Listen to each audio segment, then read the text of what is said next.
শিক্ষিত বন্ধুরা, ফটোশপের ক্লাসে স্বাগতম। আমি সাইফুল ইসলাম। আজকে আপনাদেরকে ফটোশপের বেসিক ক্লাসে বেসিক কিছু জিনিস দেখাবো।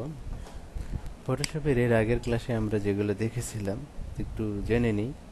Selection tool, move tool, lasso টুল, এটা কুইক সিলেকশন টুল, এটা ক্রপ টুল, এটা স্লাইস টুল। স্লাইস টুলটা অবশ্য আমরা দেখিনি। এখান থেকে আমরা কিন্তু স্পট হেলিং ব্রাশ টুলটা দেখেছি আর হেলিং ব্রাশ টুলটা দেখেছি।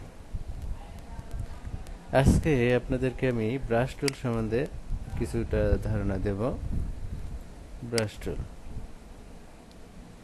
ব্রাশ টুলের সাহায্যে আমরা কোনো দাগ টানতে পারি, ছোট বড় করতে পারি, এবং এটা ছোট বড় করার নিয়ম আমি কিন্তু কোনো একটা ক্লাসে বলেছিলাম। সেটা হচ্ছে থার্ড ব্র্যাকেট প্লাস, মানে ইন চাপলে বড় হবে আর স্টার্ট চাপলে ছোট হবে।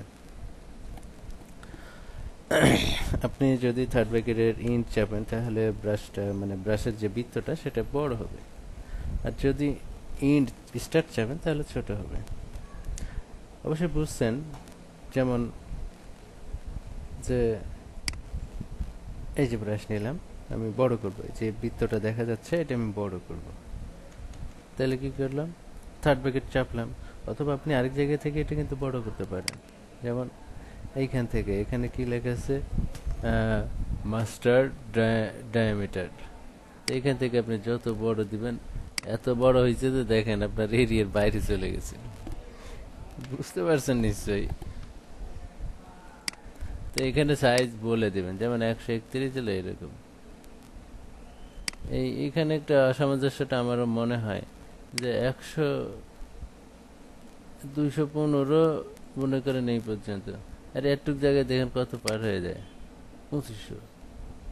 তার মানে কি 200 ওদিকে গেল আর এদিকে তাহলে 2300 একটু জায়গার মধ্যে দিচ্ছে। এই অসামঞ্জস্যতা একটু মনে হয় আমার, কিন্তু অবশ্যই মানে অবশ্যই কোনো কারণ আছে, আমি সঠিক জানি না। তো আমি আরেকটা বিষয় বলি, ব্রাশের কিন্তু দুই ধরনের ব্রাশ, মানে আসলে ব্রাশের এই যে হার্ডনেস বলে একটা কথা আছে, হার্ডনেস। দেখেন আমি যদি ব্রাশটাকে একটু বড় করি, সাপোজ 110, এই ব্রাশটা, এটা দাগগুলোও যেরকম, বা ব্রাশ যেখানে ক্লিক করতেছি একটা ক্লিক, দেখেন ব্রাশটা একবারে বৃত্ত, ভরাট বৃত্ত, হার্ড পার্থক্য, মানে বৃত্ত আর বাইরের অংশের পার্থক্যটা একবারে হার্ড। কিন্তু আপনি যদি এখান থেকে যেমন এইগুলো সিলেক্ট করেন এবং বড় করার নিয়ম আমি বলেছি, এখান থেকে ডায়ামিটারও বৃদ্ধি করতে পারেন অথবা থার্ড ব্র্যাকেট চেপেও বড় করতে পারেন। দেখেন তো এই দুটোর মধ্যে পার্থক্য আছে কিনা? অবশ্যই পার্থক্য আছে। যেমন একটা, এটা মানে উপরেরটা ধার হার্ড, এটা কিন্তু সফট। এইটা চেঞ্জ করা হয়েছে এটার মাধ্যমে। হার্ডনেস যত বেশি দিবেন হার্ড তত বেশি হবে, হার্ডনেস যত কম দিবেন তত সফট হবে। আসলে এখানে মেনু থাকা উচিত ছিল সফটনেস আর কি, সফটনেস বলে যে যত বাড়াবো সফট হবে, না হলে হার্ড হবে, এরকম হওয়া উচিত ছিল। যাই হোক, ফটোশপে আন্ডু করার নিয়ম আমি এর আগে বলেছিলাম।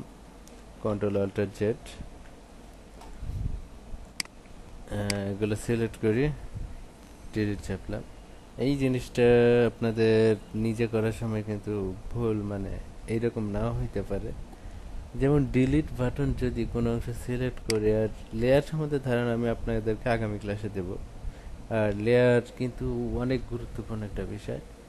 লেয়ারের এই ক্লাসটা অবশ্যই মিস করবেন না। লেয়ারের ক্লাসের টাইটেলে আমি অবশ্যই লিখে রাখবো ফটোশপ ক্লাস। এই ক্লাসটা 4 না 5 আমার মনে নেই, লেয়ার লিখে রাখবো। যাই হোক, এখন ব্রাশ নিয়ে আমি মজার কিছু কাজ করতে পারি। আর ব্রাশের কালার কিভাবে চেঞ্জ করতে হবে, কালারের বিষয়ে আমি কোন ক্লাসে যেন, গত ক্লাসেই কালার দেওয়াটা দেখাইছিলাম, যে পেন বাকেট টুলের মাধ্যমে কালার দেওয়া যায় আর কালার চুজ করা যায় এখান থেকে। তো এই কালার চুজগুলো ব্রাশের ক্ষেত্রেও কাজ করবে। এমনকি ব্রাশ আরও বেশি অ্যাডভান্স। ব্রাশে আপনি ইচ্ছে করলে একের অধিক কালার চুজ করে দিতে পারেন। আবার ব্রাশের দেখেন বিভিন্ন রকম ধরন আছে। আপনি যেই ধরনটা সিলেক্ট করে দিবেন সেই ধরনটাই কিন্তু ব্রাশে দেখাবে। এখানে একটা পাতার মতো আছে, দেখতে পাচ্ছেন কিনা? না সরি, এটা পাতা না, পাতার মতো কিন্তু আছে, যেমন এই যে একটা পাতা, কি সুন্দর সহজে। আরেকটা দেখেন আছে ঘাসের মতো, এবং ঘাসের মতো যেহেতু নেব আমি, কালারটা ঘাসের মতো দিই, তাহলে সুন্দর হবে। এমনকি দুইটা কালার আছে, ফরগ্রাউন্ড ব্যাকগ্রাউন্ড, দুইটা কালারই ঘাসের মতো দিই। এইবার ব্রাশ থেকে যদি আপনি ঘাসটাকে সিলেক্ট করেন, তাহলে দেখেন কি মজার কাহিনী ঘটে।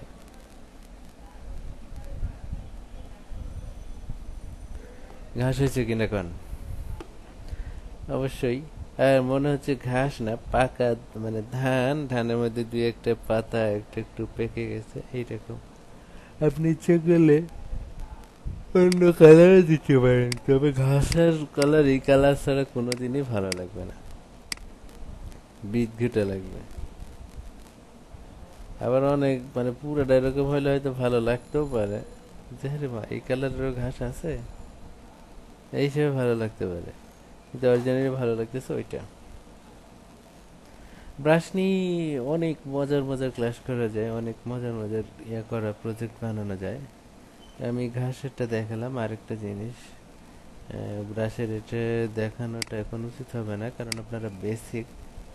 তো ব্রাশের ক্লাস আমি এখানে শেষ করছি। তবে ব্রাশ দিয়ে যেমন ঘাস বানানো যাচ্ছে, এখানে আরও কিন্তু কিছু কিছু ছিল। আমি যে কটা দেখলাম আপনারা শুধু সেগুলো ইউজ করবেন, বাদ বাকিগুলো ইউজ করবেন না তা করবেন না। অবশ্যই ব্রাশের যে স্টাইলগুলো আছে আপনারা দেখছেন, এগুলো থেকে সবগুলো দিয়ে দেখবেন। এমনকি আরও স্টাইল আপনি কোথায় পাবেন? নেটে পাবেন। আমার কাছে এখন নেট কানেকশন নেই, তাই দেখাতে পারছি না, কিন্তু এগুলো লিস্টই আরও আছে। আপনি এই যে এখান থেকে ড্রপডাউন মেনুতে, এগুলো প্রত্যেকটাই এক একটা লিস্ট। মনে করেন আপনি এই লিস্টে ক্লিক করলেন, ওকে, দেখেন এখনকার ওই লিস্টের ইয়েগুলো সিলেক্ট হয়ে গেল, বুঝেছেন? তাহলে আজকের ক্লাস আমি এখানে শেষ করছি। ব্রাশ নিয়ে আর কিছু দেখাচ্ছি না, আর শরীরটা খুব খারাপ, রোজা থেকে বেশি কথা বলা যাচ্ছে না। আমার টার্গেট ছিল যে আমি সারাদিন অনেকগুলো টিউটোরিয়াল তৈরি করবো, বাট একটা টিউটোরিয়াল তৈরি করার পরই দেখছি আমার অবস্থা খারাপ হয়ে গেছে।